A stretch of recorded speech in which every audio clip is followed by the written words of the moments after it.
আসসালামু আলাইকুম। মালদ্বীপের দালাল এতটাই খারাপ যে এতটাই নির্লজ্জ, সে তার ছোটো ভাইয়ের কাছ থেকে দালালি করছে, ছোটো ভাইয়ের কাছ থেকে লাভ খাইছে। এই মালদ্বীপে আনছে ছোটো ভাইকে, কিন্তু সে তার ছোটো ভাইয়ের কাছ থেকে লাভ খাইছে। স্বর্ণ দোকানদার যেরকম তার মা বাপকে ছাড়ে না, তার মা বাপের কাছ থেকে চুরি করে স্বর্ণ, সেম এই মালদ্বীপের দালালও এরকম তার আপন ভাইকে কিন্তু ছাড়ে নাই। তার মার ফেডার ভাই তার কাছ থেকেও কিন্তু দালালি করছে। তো আপনারা যারা মালদ্বীপে আসার জন্য অপেক্ষা আছেন, আপনাদের কাছ থেকে যে দালালি করবে না বা আপনাদের কাছ থেকে যে লাভ খাবে না তা না, আপনারাও দালালকে লাভ অবশ্যই দিতে হবে, এটা বাধ্য।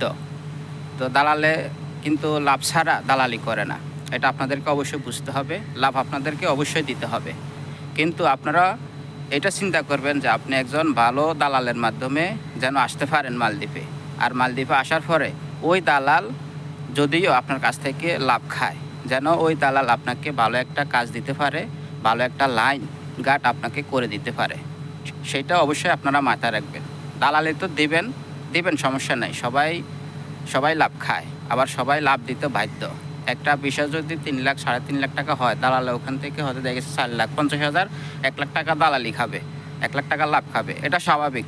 সব দালালেরা কিন্তু লাভ খায়, কিন্তু এমন দালালকে আপনারা লাভ দিবেন যে দালালের দ্বারা আপনাদের ভবিষ্যৎ ভালো হবে।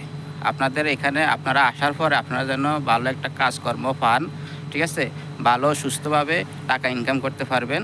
ওই ধরনের দালালের সাথে আপনারা লেনদেন করবেন, ওই ধরনের দালালের মাধ্যমে আপনারা মালদ্বীপে আসবেন।